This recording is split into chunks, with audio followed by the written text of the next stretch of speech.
तो अनुमान प्रमाण पर हम लोग विचार कर चुके थे। आज हमको विचार करना है उपमान और शब्द प्रमाण पर। ठीक है ना। तो कि न्याय जो है, न्याय दर्शन में 4 प्रमाण स्वीकृत किए गए हैं: प्रत्यक्ष, अनुमान, उपमान और शब्द। तो 2 पर हमने चर्चा किया है और आज हम चर्चा करेंगे उपमान पर। ठीक है ना। उसका लक्षण क्या है, उसका क्या स्वरूप है। ठीक है।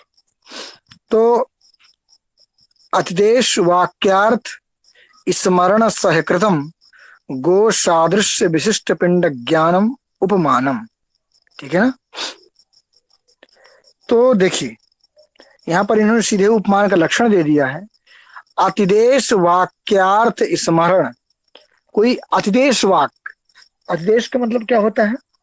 कोई अतिदेश का मतलब ये होता है कि आपको किसी ने अतिदेश किया है। अतिदेश का मतलब ऐसे कि किसी के द्वारा बोधित जो वाक्य होता है। ठीक है ना, बताया गया। अतिदेशित, आदेशित। थोड़ा अतिदेश और आदेश में थोड़ा भिन्नता होती है। ठीक है ना। तो जो अतिदेश वाक्यार्थ होता है उसके स्मरण के द्वारा, स्मरण सहकृतम, स्मरण के द्वारा जो गो सादृश्य विशिष्ट पिंड ज्ञान होगा उसी को कहेंगे उपमान। अब आगे देखो, स्पष्ट होगा कि कैसे अतिदेश वाक्यार्थ स्मरण सहकृत गो सादृश्य पिंड ज्ञानम होता है। फिर उससे जो ज्ञान होगा वो तो उपमिति होगा, लेकिन पहले ज्ञान क्या होता है इसमें आगे स्पष्ट किया। यथा गवयम गवयम अजानन्नपि नागरिकः यथा गौस्तथा गव इति वाक्यम कुतश्चिदारण्य पुरुषाच्छुत्वा वनम गतः वाक्यार्थम स्मरण। देखिए, कोई व्यक्ति है, कोई नागरिक है। नागरिक का मतलब होता है नगर में रहने वाला व्यक्ति। ठीक है ना। नगर में जो व्यक्ति रहता है वो गवय को नहीं जानता कि गवय किसे कहते हैं। ठीक है ना। गवय इस शब्द से हम किस पशु को, किस प्राणी को जानते हैं गवय से, ये वो व्यक्ति नहीं जानता है। ठीक है ना। गवय, गवयम अजानन, न जानता हुआ भी कश्चन नागरिक, उसने सुना। किससे सुना?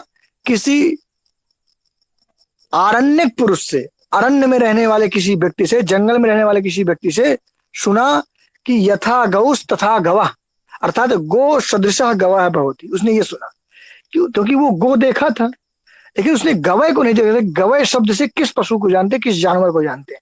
लेकिन उसने ये सुना कि गो सदृशः गवयः भवति। ये सुना उसने किससे? आरण्यक पुरुष से।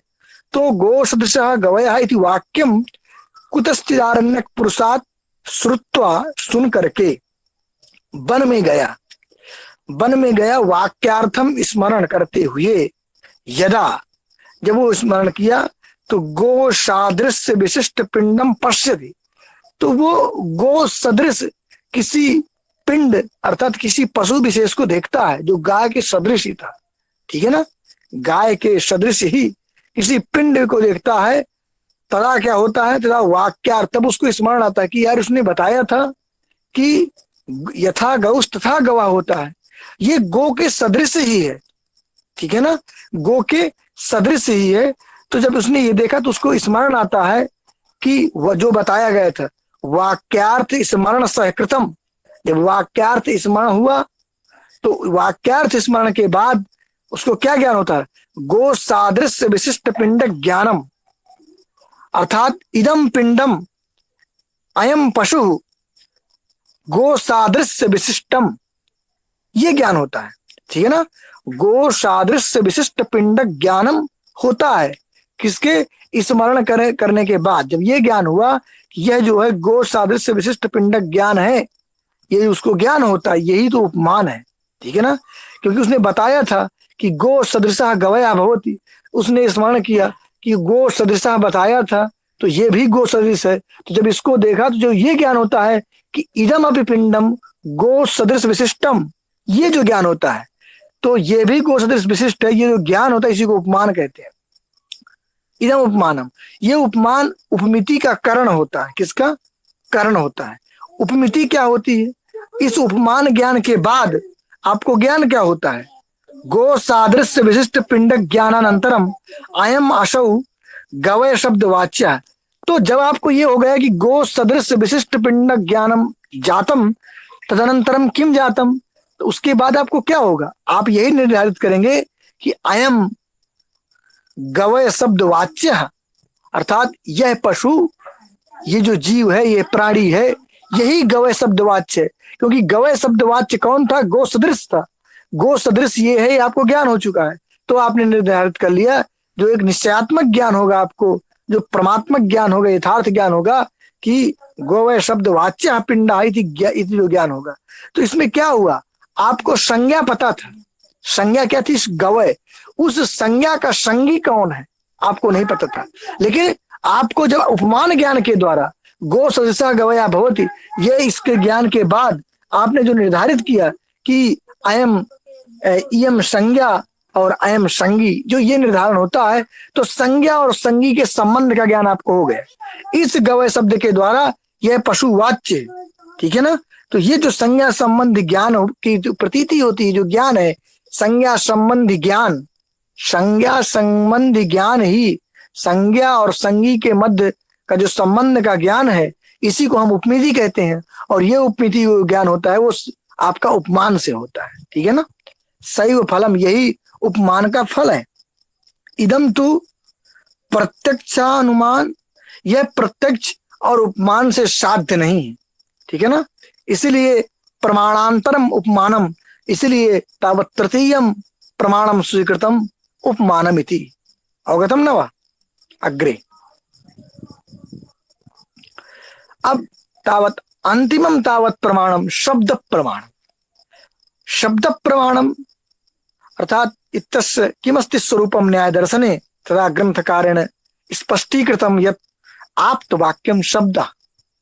शब्दः अत्र शब्दः इति किम, शब्दः तावत् प्रमाणम, तर्हि अत्र शब्दः वर्णानां समूहात्मकः शब्दः नहीं, अत्र शब्द पदेन कस्य ग्रहणम, यत् पारिभाषिकम, पारिभाषिकोऽयं शब्दः, अयं शब्दः पारिभाषिकः प्रमाणत्वेन स्वीकृतः।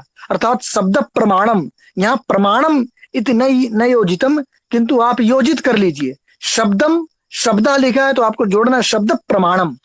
इदम तावत् कस्य लक्षणम, तर्हि शब्द प्रमाणस्य इदम लक्षणम, किम आप्त वाक्यम, तर्हि शब्द प्रमाणत्वेन कस्य ग्रहणम, वाक्यस्य ग्रहणम। वाक्यम शब्द प्रमाणम भवति, लेकिन कीदृक् वाक्यम, आप्त वाक्यम। आप्त वक्तुः यद् वाक्यम भवति, आप्त वक्तुः यथार्थ वक्तुः यद् वाक्यम, तदेव शब्द प्रमाणम, उसी को हम शब्द प्रमाणत्वेन स्वीकृत करते हैं, ठीक है ना। तर्हि आप्त वाक्यम शब्दः, तर्हि शब्द प्रमाणस्य तावत् लक्षणे अंशद्वयम्, एक तावत् प्रथमः अंशः आप्त, द्वितीयः अंशः वाक्यम। आप्तुः वाक्यम शब्द प्रमाणम, तर्हि किम नाम तावत् आप्तम, किम अस्ति वाक्यस्य स्वरूपम इति अग्रे तावत् ग्रंथकारः प्रतिपादयिष्यते। किम ग्रंथकारेण तावत् प्रतिपादयिष्यते। क्षणम् आम्। आप्तस्तु यथा भूतस्यार्थस्योपदेष्टा पुरुषः।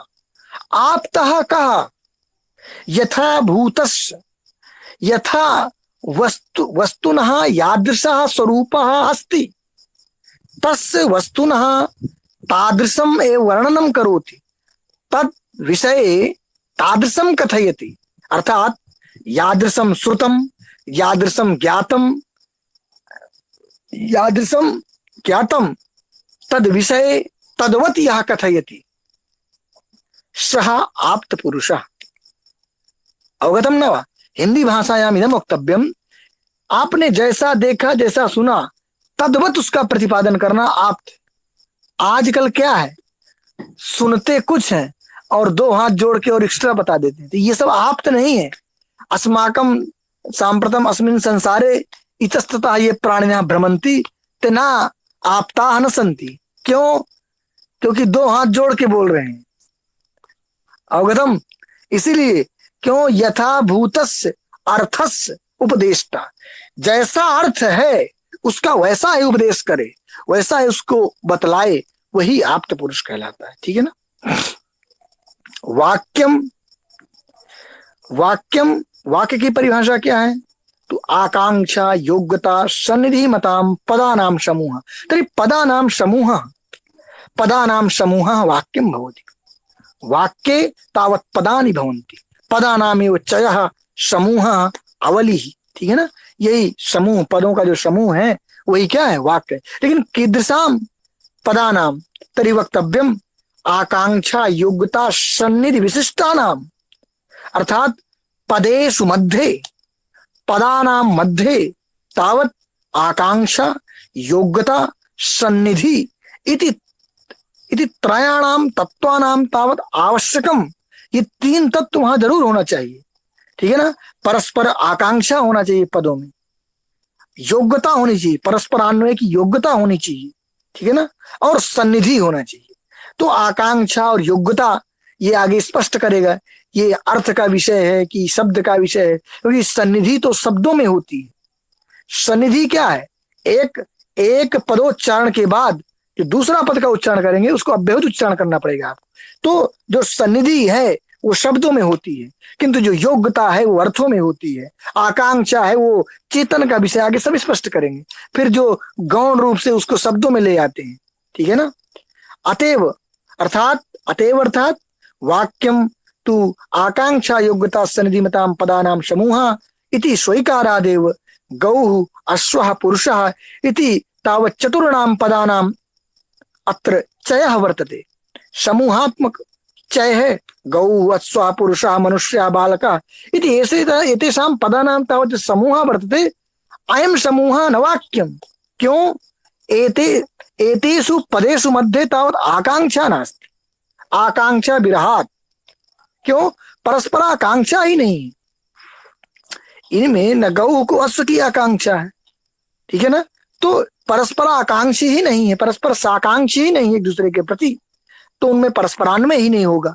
इसलिए एतत् तु न वाक्यम अग्रे अग्निना सिंचति तर्हि इदमपि न वाक्यम इति न वाक्यम। क्यों? योग्यता विरहात्। अग्नि यत्र किमस्ति सेचन क्रियां प्रति करणत्वं विद्यते अग्नौ, किंतु करणत्वे करणे तादृक् सामर्थ्यं नास्ति। सेचन क्रिया संपादने सामर्थ्य योग्यतायाः अभावात् तत्र इदम वाक्यम ना। क्यों? अग्नि का सेचन क्रिया में अन्वय ही बाधित है। अवगतम? जैसे गंगायाम घोषा में अन्वय अनुपन्न है। क्यों? गंगा अधिकरण घोष अनुपन्न हो ही नहीं सकता। जल प्रवाहे घोषः अनुपन्नः अतएव लक्षणः भवति। तद्वत् अग्निना सेचन क्रियाया तावत् संपादनं भवितुं नार्हति, एतावता योग्यतैव नास्ति। अवगतम न वा? वही आगे सब लिख लिया है। तथा ही अग्निना इति तृतीयया शेक रूपम कार्यम प्रति करणत्वम अग्नि प्रतिपादितम। अग्नि शेके करणी भवितुम योग्य, क्योंकि उसमें योग्यता ही नहीं। कार्य कारण भाव लक्षण संबंधे अग्निशेकयोः अयोग्यत्वात् अग्निना सिद्ध वाक्यम। क्यों? अयोग्य, योग्यता ही नहीं। अर्थस्य बाधा, क्योंकि अर्थाबाधो योग्यता। अर्थस्य का वहां बाध नहीं, अबाध होना चाहिए। अर्थाबाधो अर्थस्य अबाधा योग्यता। अर्थस्य यत्र बाधा भावा भवति तत्र योग्यता, किंतु अर्थस्य बाधा एव वर्तते। एतावता योग्यतायाः भावात् परस्पर योग्यता नहीं है, तो योग्यता न होने के कारण इदम न वाक्यम। अवगतम न वा? एवं एकैकशः पद, एक एक पदों का प्रहरे प्रहरे असहोच्चारितानि गावानि इत्यादि पदानि न वाक्यम। ठीक है ना। उसी प्रकार से सन्निधि होना चाहिए। सन्निधि यदि नहीं होगी तब भी आकांक्षा भी हो, गाम और आने में आकांक्षा है। ठीक है ना। किंतु गाम और आने में यदि सन्निधि नहीं होगी तो आप इसको वाक्य नहीं कहेंगे। ठीक है ना। वही है। सत्याम परस्पराकांक्षायाम सत्यामपि परस्परान्वय योग्यतायाम परस्पर सानिध्याभावात् न वाक्यम। यानि तु शाकांक्षाणि योग्यतावन्ति सन्निहितानि तानि पदानि तान्येव वाक्यम। अवगतम? यथा ज्योतिष्टोमेन स्वर्गकामो यजेत इत्यादि, ये वाक्य। क्यों? ज्योतिष्टोमेन स्वर्ग कामः कश्चन पुरुषः यजेत ज्योतिष्टोमेन, अर्थात ज्योतिष्टोम यागेन इष्टम भावयेत इति तावत् वाक्यार्थबोधः। तो इदं वाक्यं क्यों? शाकांक्ष पदानां योग्यता विशिष्टानां सन्निधि युक्तानां पदानाम् अत्र समूहः वर्तते। एतावता इदं वाक्यम् इदं तावत् वैदिकं वाक्यं, ब्राह्मण ग्रन्थस्य इदं तावत् वाक्यम्। अग्रे यथा च नदी तीरे फले पंच फलानि सन्ति, नदी तीरे पंच फलानि, इदमपि वाक्यं, नदी तीरे पंच फलानि सन्ति, यथा च तानि एव गामाने इत्यादि पदानि अविलंब्योच्चारितानि, और गामाने जो अविलंब रूप से सन्निधि युक्त होंगे तो वो भी वाक्य, ठीक है ना। तो कुल मिला के वाक्य का आपको यहाँ दो चीज जानना है कि आप तो वाक्यम शब्द, ठीक है ना, और शब्द क्या है, वाक्य क्या है, आप क्या है, सब जान लीजिए। ननु अत्रापि न पदानि साकांक्षाणि किंतु अर्थाः फलादीनाम् आधेयानां तीराद्धाराकांक्षित्वा न तद् विचार्यमाणे अर्थाः अपि साकांक्षाः आकांक्षायाः इच्छात्मकत्वेन चेत्, वही जो मैं बताया था वही सब उठाए गए यहाँ पे चर्चा।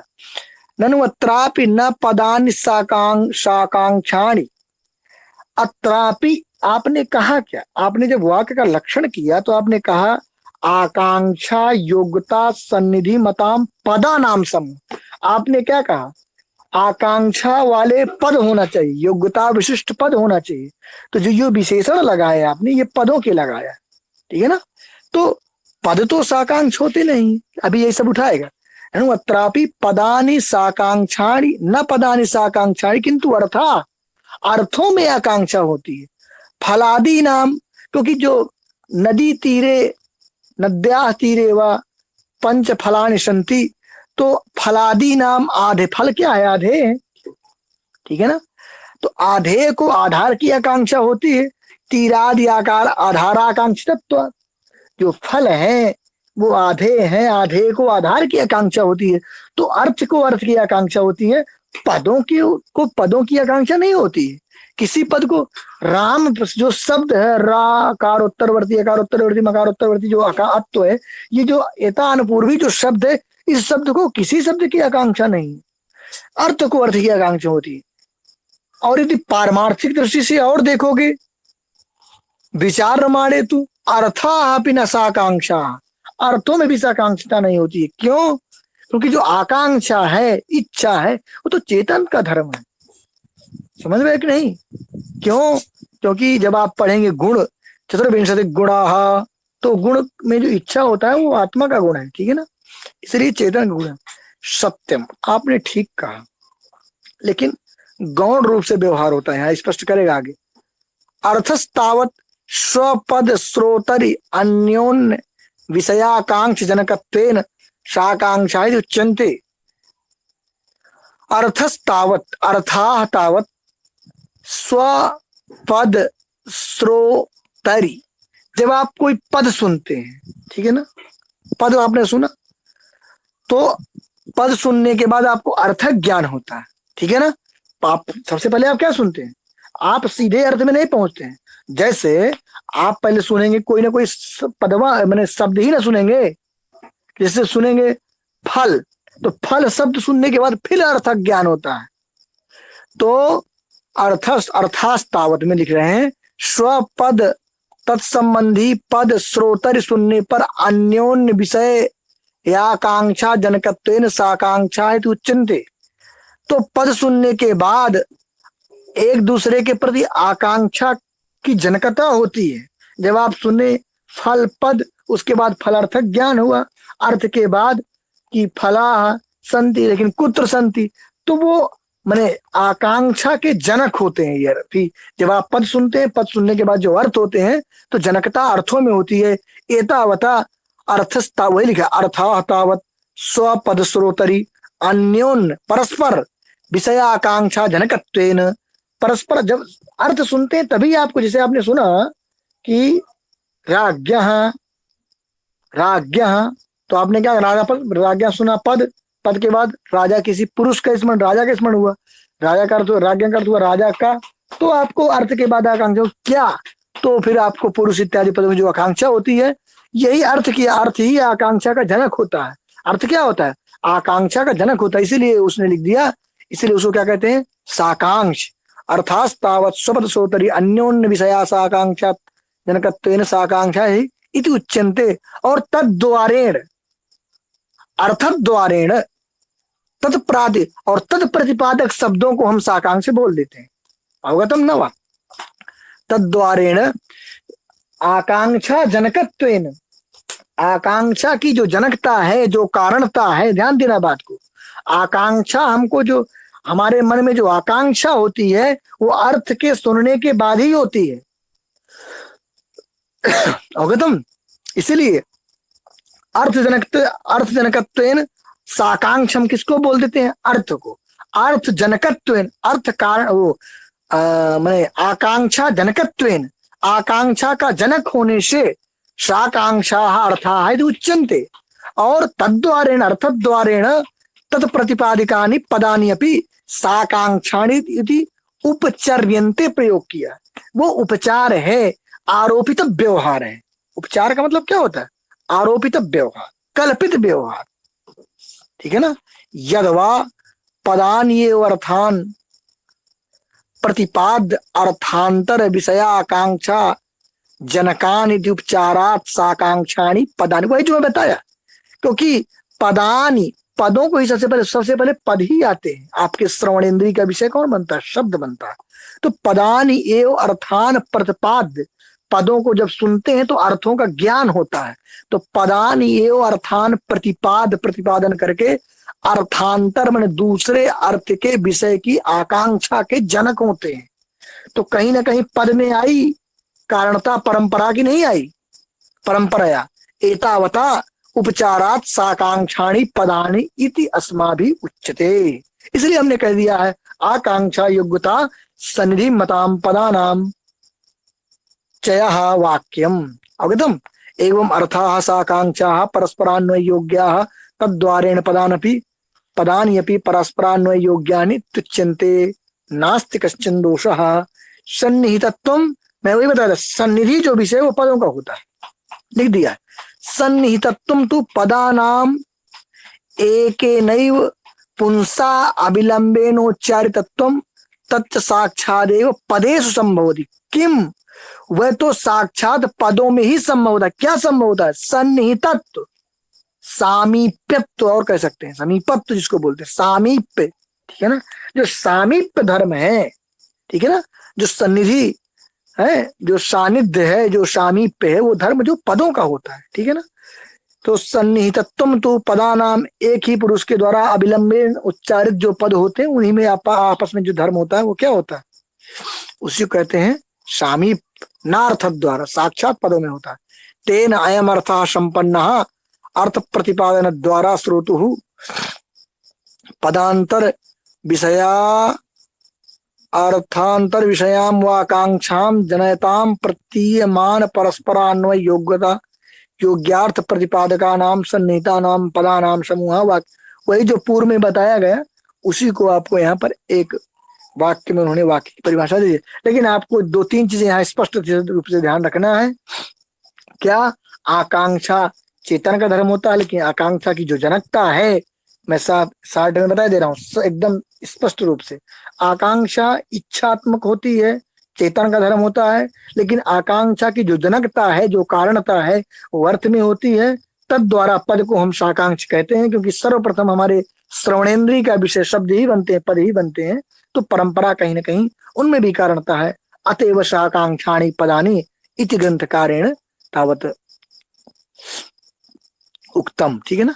अग्रे पद क्या है, वर्ण समूह को पद कहते हैं। पदम च वर्ण समूह, वर्णों का जो समूह होता है वो पद है, ठीक है ना। जैसे राम क्या है, राम जो पद है ये वर्णों का समूह ही तो है। रकार उत्तरवर्ती, यकार उत्तरवर्ती, मकार उत्तरवर्ती, अत एतत् चतुर्णाम तावत वर्णानाम यत् समूह तो पदमेव, ठीक है ना। लेकिन एवं नास्ति, उन पदों के जो समूह में किसी न किसी अर्थ जनकता शक्ति होनी चाहिए। आगे शायद स्पष्ट करेगा, ठीक है ना, क्योंकि आगे स्पष्ट किया उसमें। पदम च वर्ण समूह, वर्णों का समूह। समूहश्च अत्र एक ज्ञान विषयी भाव। ये देखिए, ऐसा वैसा समूह नहीं, ऐसा नहीं है कि कापा टाटा पा कुछ जोड़ दें और कह दें कि वर्णात्मक समूह तो हो गया, इधम भी ये, इसको भी शब्द मानो पद मानो ना। एक ज्ञान विषयी भाव, अर्थात एकर्थ एकार्थ प्रतिपादन शक्ति भी होना चाहिए उसमें, ठीक है ना। ऐसा नहीं है, एक ज्ञान विषयी भाव होना चाहिए, उनको एक ज्ञान के विषय होना चाहिए, एक अर्थ के प्रतिपादक शक्ति होना चाहिए उसमें। एवं च वर्णानाम क्रमवताम आसुतर विनाशित्वेन एकदा अनेक वर्णानुभव असंभवात पूर्व पूर्व वर्णानुभूय अंत वर्ण श्रवण काले पूर्व पूर्व वर्णानुभव अनुभव जनित संस्कार सहकृतेन अंत वर्ण संबंधेन पद व्युत्पादन समयाग्रहानुग्रहीतेन सूत्रेण एकदैव सहद सह सद अनेक वर्णावगाहिनी। देखिए कुछ नहीं, न्याय दर्शन का क्या है कि इनके यहाँ ध्वनि को मानते हैं शब्द। जब ध्वनि को मानते हो तो ध्वनि जो है उच्चारित होती है, जो ध्रुवम जन्म मृत से चाहे उच्चारित है, जन्म हुआ है ध्वनि का तो उसका नष्ट भी है, क्षणत्रय अवस्थाई है, वो दूसरे तीसरे क्षण में उसको नष्ट हो जाना है। तो कभी भी वर्णों का एक साथ समूह मिलेगा नहीं, तो कभी पद बनेगा नहीं। तो कहते हैं जो नष्ट होते जाते हैं उनका संस्कार अवस्थित रहता है, ठीक है ना। पूर्व पूर्व वर्ण जनित जो संस्कार होता है तत्सहकृतेन अंत वर्ण के संबंध के द्वारा पद व्युत्पादन समय ग्रहानुग्रहीतेन, तो अंतिम वर्ण में जो है तत्पूर्व पूर्वेंदु वर्ण संस्कार के सहकृत ही पद के द्वारा हम अर्थबोध होता है, ठीक है ना। सूत्रेण एकदैव सहसत अनेक वर्णावगाहिनी, क्या है अग्रे, पद प्रतीतिर जन्यते, ठीक है ना। तो वही है पूर्व पूर्व वर्ण जनित जो संस्कार होता है, पूर्व पूर्व वर्ण जनित संस्कार अंत वर्ण के सहकृत जो पद की प्रतीति उत्पन्न होती है, सहकारी दार्ढ्यात। और ऐसा नहीं है कि उसमें अब जो आपको अभी इसमें हालांकि न्यागेश इत्यादि को जब पढ़ेंगे उसमें तो उसमें खंडन कर देते हैं इसका कि नहीं ऐसा नहीं होगा पूर्व पूर्व वर्ण जनित संस्कार, लेकिन ये अपना लिख दिए सहकारी दार्ढ्यात प्रत्यभिज्ञावत। जैसे हमको प्रतिभिज्ञा में सोयम देवदत्ता तद्वत ज्ञान रहा बना रहता है, उसी प्रकार से यहाँ पर भी पूर्व पूर्व वर्ण जनित संस्कार भी क्या रहेगा, सहकारी संस्कार जो रहेगा वो दाढ़ होने से वो भी तद्वत ही अवस्थित है। ऐसा नहीं है कि रसा को सरा हो जाएगा, लेकिन नागेश इत्यादि ने इसका खंडन किया, ठीक है ना। प्रत्यभिज्ञा प्रत्यक्ष ही अतीतापि पूर्वावस्था स्फुरत्तेव। ये कहते हैं कि देखो जब प्रतिभिज्ञा होती है, प्रतिभिज्ञात्मक जब ज्ञान होता है आपको, वहां पर भी अतीत ज्ञान जो है स्फुरित होता है, अतीत ज्ञान तद्वत स्फुरित होता है। जैसे ही आप किसी उद्बुद्ध संस्कार होता है तो आपको क्या होता है, तद्वत आप कहते हैं अरे स्वयं देवदत्ता, ये तो वही है, तो क्या होता है पूर्वावस्था स्फुरित होती कि नहीं होती अतीत ज्ञान की। ततः पूर्व पूर्व पद अनुभव जनित संस्कार सहकृतेन अंत पद विषयेण श्रोत्रेन्द्रियेण पदार्थ प्रत्ययन गृहीतेन अनेक पदावगाहिनी वाक्य प्रतीति कृत। जो स्वरूप जो मैंने नियम आपको वर्ण के पद बनाने में करना है वही आपको क्या करना है वाक्य में, क्योंकि वाक्य में अगर वर्ण आपके अनित हैं तो तद माने प्रयुक्त जो वाक्य होंगे पद होंगे वो भी तो अनित होंगे, वो भी तो उच्चरित प्रध्वंसी होंगे। जब उच्चरित प्रध्वंसी होंगे तो वो भी कभी वाक्य में कभी भी आपको पदों का समूह नहीं मिलेगा, क्योंकि जब तक अंतिम पद का उच्चारण करेंगे तब तक प्रथम पद का उच्चारण करके वो नष्ट हो गया हो रहा होगा, तो कभी भी वो पदों का समूह मिलेगा ही नहीं। इसलिए तद जनित जो संस्कार तो अवस्थित रहता है ना, ठीक है ना, वो भी संस्कार की बात करें, और वो संस्कार तदवस्थ होकर के अंत वर्ण के साथ वाक्य की प्रतीति कराता है। पूर्व पूर्व जो वर्ण थे पद थे वो पद यद्यपि उच्चरित प्रध्वंसी होने के कारण तत्तद पद जनित संस्कार अंत पदेन सह अनेक पद विषयक जो उसमें लिखा देखिए अनेक पदावगाहिनी जो वाक्य प्रतीति होती है, ठीक है ना। तो अनेक पदावगाहिनी प्रतीति ऐसी होगी, नहीं तो आपको कभी भी न्याय दर्शन के अनुसार जब आप उसको अनित्य मानते हैं उच्चरित प्रध्वंसी मानते हैं तो कभी भी वर्णों का पदों का समूह मिलेगा ही नहीं, क्योंकि अंतिम वर्ण के उच्चारण तक पूर्व के सभी वर्ण नष्ट हो चुके रहे होंगे। जब नष्ट हो चुके रहे होंगे उच्चरित प्रध्वंसी हैं तो कभी भी आपको वर्णों का समूह नहीं मिलेगा तो पद नहीं बने। इसलिए पूर्व पूर्व वर्ण जनित संस्कार के कारण अंत वर्ण से तत्पद का बोध हो जाता है और उसी पद से आपको अर्थ बोध हो जाता है। इस प्रकार से इनका ये सिद्धांत, ठीक है ना, इसको याद रखिएगा। तदिदम वाक्यम आप्त पुरुषेण प्रयुक्तम छत शब्द नामकम प्रमाणम भवती। इस प्रकार का जो वाक्य होता है वही आपका शब्द, जो आप तो वक्ता के द्वारा उच्चरित वाक्य होता है वही आपका शब्द प्रमाण है। फलम तो अश्व वाक्यार्थ ज्ञानम, और शब्द, शब्द प्रमाण का फल क्या है? शब्द प्रमाण का फल क्या है? वाक्यार्थ ज्ञान, जिसको आप कहते हैं शाब्द, ठीक है ना। शाब्द का मतलब वाक्यार्थ ही होता है, क्योंकि जब आपसे पूछा जाता है कि कितनी प्रमा होती हैं तो आप कहते हैं प्रत्यक्ष, अनुमिति, उपमिति, शाब्द भेदात। तो ना शाब्द का मतलब वाक्यार्थ, ठीक है ना। शब्देन जायमानम शाब्दम, जो शब्द से होता है उसको शब्द कहते हैं, उसी को वाक्यार्थ कहते हैं, ठीक है ना। शब्दार्थ वाक्यार्थ ज्ञानम। तो तच्च एतत् शब्द लक्षणम प्रमाणम लोके वेदे च समानम। और जो जो आपका शब्द प्रमाण है वो लोक और वेद में समान होता है। लेकिन होता क्या है कि लोके तु अयम विशेष यह कश्चिद एव आप्तो भवति। लोक में सभी आप्त पुरुष नहीं होते हैं, जो आप्त पुरुष होगा उसे उसी का वाक्य प्रमाण माना जाएगा। इसीलिए जो हमारे ऋषि मनीषी जो थे उनका हम वाक्य प्रमाण मानते हैं, ठीक है ना, ठीक है ना। आचार्य शंकर, जितने भी बड़े बड़े हमारे दार्शनिक हुए, जितने बड़े बड़े वो हुए कवि महाकवि हुए, वो आप्त वक्ता थे, ठीक है ना। तो ऋषि मनीषी थे, उनको हम, वो हमारे आप्त वक्ता हैं। आज के लंपटों को हम आप्त वक्ता नहीं मान सकते हैं, ठीक है ना, ठीक है ना। इसलिए आप्त वक्ता इसमें बड़ा वो है न सर्वः। अतः किंचित लौकिकम वाक्यम प्रमाणम अन्नद आप्त वक्तृकम, ठीक है ना। इसलिए सबको हम प्रमाण नहीं मानते हैं। लेकिन वेद में क्या होता है कि वेद में तो सभी प्रमाण, वेद के प्रत्येक वाक्य को हम प्रमाण मानते हैं। क्यों? क्योंकि ईश्वरोक्त है, ठीक है ना, ऐसा मानते हैं, ठीक है ना। वेदे तु परमाप्त ईश्वरेण कृतम सर्वमेव वाक्यम प्रमाणम सर्वस्व आप्त वक्तत्वात्। देखो न्याय दर्शन ने यहाँ पर लिख दिया है ईश्वरेण कृतम, क्योंकि हम लोग अपौरुषेयवादी हैं, ठीक है ना, ये इसको कृत मान लेते हैं, ठीक है ना। इसलिए थोड़ा ध्यान दीजिएगा यहाँ पर, इसमें कभी भी अपना विचार कर सकते हैं जिसमें ईश्वर मानस आप ईश्वरोक्तत्वात् वैदिकम सर्वमेव प्रमाणम लौकिकम तो आप्तोक्तम वाक्यम प्रमाणम। लौकिक में हम किसको प्रमाण मानते हैं? जो आप्त वाक्य होते हैं, हम सबको प्रमाण नहीं मान लेंगे। आज बहुत से आपके दार्शनिक होते हैं, ठीक है ना, आज बहुत से आपको इतिहासकार मिलेंगे, आज बहुत से आपको सामाजिक मिलेंगे, उनके आपको बहुत से आपको ग्रंथ पढ़ने को मिलेंगे, उनके निबंध आर्टिकल आपको पढ़ने को मिलेंगे, ठीक है। आप देखिए, आप उनके एक से एक अर्थशास्त्री हम जेएनयू में जब थे देखते थे, तो हम उनकी बात को प्रमाण कहाँ तक माने, ठीक है ना। इसलिए ऐसे प्रमाण नहीं माना जाता। हम देखते थे ना कि अब ऋषि की बात जो कह दी गई है, ऋषि ने कह दिया कोई बात, ऋषि वेदों में कह दिया है कि ग्रंथों में कह के चले गए हैं, ठीक है ना।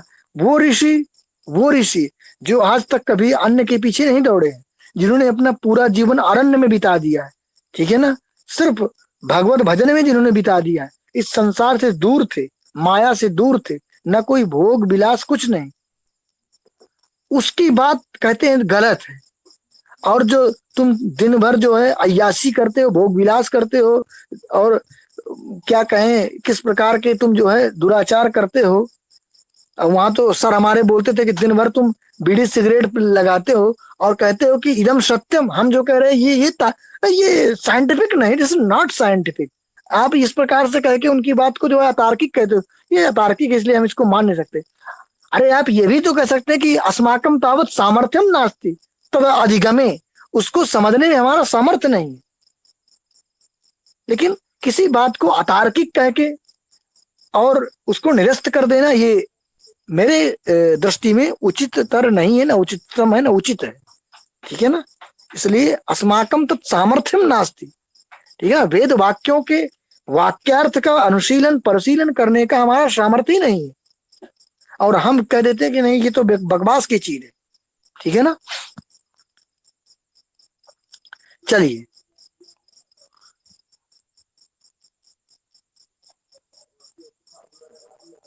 एतावता न्याय दर्शने स्वीकृतानि चत्वारि प्रमाणानि वर्णितानि, ठीक है ना, एतेभ्यो अन्यत्र प्रमाणम, इनसे भिन्न नास्ति किम प्रमाणम इति न्याय दर्शनेन तावत् दार्ढेन स्वीकृतम, ठीक है ना, ऐसे नहीं है, उन्होंने दृढ़ता पूर्वक ये बात कहा है कि तावत् चत्वारि एव प्रमाणानि एतत् एतद् भिन्नं यत् किमपि प्रमाणं वर्तते तेषां सर्वेषां प्रमाणानां तावत् एतेषु चतुर्षु एव प्रमाणेषु अंतर्भावः करणीयः। आप कर ले सकते हैं उनका अंतर्भाव। और इन्होंने अपने जो वृहद ग्रंथ है, आगे ग्रंथ है, उन्होंने सारे अन्य जो जो अनुपलब्धि है, अर्थापत्ति है, उनका जो है अंतर्भाव किया। संक्षेप से यहाँ पर भी अंतर्भाव इन्होंने किया। ननु अर्थापत्ति पृथक प्रमाणम अस्ति, किसी ने कहा अर्थापत्ति, मीमांसक मानते हैं, वेदांती मानते हैं अर्थापत्ति को पृथक प्रमाण मानते हैं, ठीक है ना। अर्थापत्ति पृथक प्रमाणम अस्ति, अर्थापत्ति क्या है, तो अर्थापत्ति प्रमाण है, ठीक है ना। कैसे, उसका लक्षण क्या, अनुपपद्यमान अर्थ दर्शनात् तद उपपादिकी भूतार्थांतर कल्पनम अर्थापत्ति। अनुपपद्यमान, जो उपपद्यमान नहीं है, तो अनुपपद्यमान, ठीक है ना, जो उपपद्यमान ना हो रहा हो, अनुपपद्यमान अर्थ के दर्शन से, ठीक है ना, ज्ञान से, तद उपपादिकी भूत, उस अनुपपद्यमान जो अर्थ है उसको उत्पादन करने के लिए जो अर्थांतर की कल्पना की जाती है उसी को कहते हैं अर्थापत्ति। तथा इसे स्पष्ट किया है, बहुत ही तावत प्रसिद्ध उदाहरण है इस विषय में, प्राय सभी जगह यही आपको उदाहरण मिल जाता है। पीनोयम देवदत्ता दिवा न भुंक्ते, पीनः देवदत्ता दिवा न भुंक्ते, कश्चन वदति अयम देवदत्ता पीनः, पीनः स्थूलः स्वस्थः, ठीक है ना। ये देवदत्त क्या है, पीन है, मोटा है और स्वस्थ है, और कहते हैं दिवा न भुंक्ते, अयम देवदत्ता दिन में खाता नहीं, कहते हो कि दिन में खाता नहीं है और स्थूल है, मोटा है, स्वस्थ, ठीक है ना। तो पीनो एम देवदत्ता दिवा न भुंक्ते इति दृष्टे श्रुते च, आपने देखा और सुना तो रात्रि भोजन की आपने कल्पना कर ली कि यदि ये दिन में नहीं खाता और मोटा, इसका मतलब डिनर करता है इस वक्त। ये क्या है, ये डिनर वाला है, लंच और ब्रेकफास्ट नहीं लेता है, ठीक है ना। एतावता रात्रि भोजनम कल्पते। अब आगे देखो, स्पष्ट करेंगे, दीवा अभुंजानस्य पीनत्वम रात्रि भोजनम अंतरेण नोपपद्यते। समझ में आया कि नहीं। अगर कोई दीवा अभुंजान है, अर्थात दीवा में नहीं खाता है, तादृशस्य पुरुषस्य पीनत्वम अनुपन्नम, उस पुरुष में स्थूलता हो ही नहीं सकती, क्योंकि स्थूलत्व पीनत्व धर्म किसका है, जो स्थूलत्व है, जो पीनत्व है, वो शरीर का धर्म है, और शरीर का यदि धर्म है तो अन्न से ही वर्धित होता है, बढ़ता है, ठीक है ना। तो यदि वो दिन में नहीं खाता है तो पीनत्व क्या है, रात्रि भोजन के बिना अनुपन्न हो जाएगा, वो रात्रि में खाता ही खाता है, नोपद्यते। अतः पीनत्व की उपपत्ति के लिए देवदत्ते, कीदृशे देवदत्ते, दिवा अभुंजाने देवदत्ते पीनत्वम अनुपन्नम तद उपपादनाय तावत् रात्रि भोजनम कल्पते अस्माभिः। वही क्या, पीनत्व अन्यथा अनुपत्तिर प्रसूतार्था उपपत्तिर एव रात्रि भोजने प्रमाणम, क्योंकि रात्रि भोजनानंतरम तत्र पीनत्वम अनुपन्नम तद उपपादकी भूतम, यद अर्थार्थ अर्थ जो कल्पना करते हैं रात्रि भोजन की, उससे कहते हैं अर्थापत्ति। अर्थापत्ति आपको जगह जगह पर मिल जाएगी, ठीक है ना। तच्चा प्रत्यक्षादिभ्यो भिन्नम रात्रि भोजनस्य प्रत्यक्षादि अविषयत्वात् एतावता तावत् भिन्नम प्रमाणम किम अर्थापत्तिरिति एतावता न्याय दर्शने यच्चत्वारि एव प्रमाणानि स्वीकृतानि तत्तावत् समीचीनम नास्ति इति पूर्व पक्षिणः आशय। ये पूर्व पक्षी का आशय है, ठीक है ना। अब उसको उन्होंने अंतर्भाव आगे कर देंगे कि नहीं नहीं नहीं, केवल व्यतिरेकी के द्वारा इसका काम चल जाएगा, परेशान मत होइए आप, ठीक है। अत्रैव एतावता अत्रैव विरम्यते।